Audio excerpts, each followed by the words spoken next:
สวัสดีครับทุกคน so this is your ultimate ngekok and we will answer this comment. Totoo yan.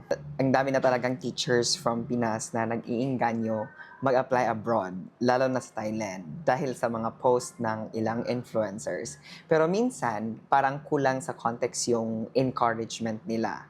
Okay lang naman maghikayat. Actually, nakakatuwa nga eh. Yung mga taong gustong tumulong or mag-inspire. Pero sana buo rin yung kwento.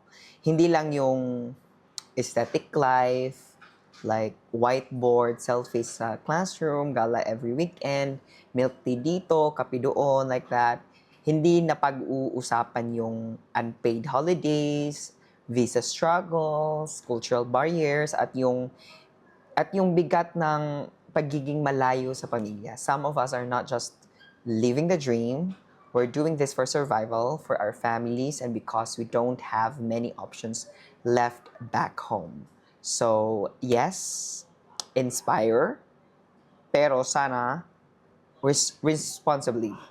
Huwag natin gawing fairy tale ang isang realidad na punong-puno rin ng sakripisyo at adjustment. May ganda, yes, oo. Pero may hirap rin na hindi dapat tinatago. Hindi ito basta like a broad life.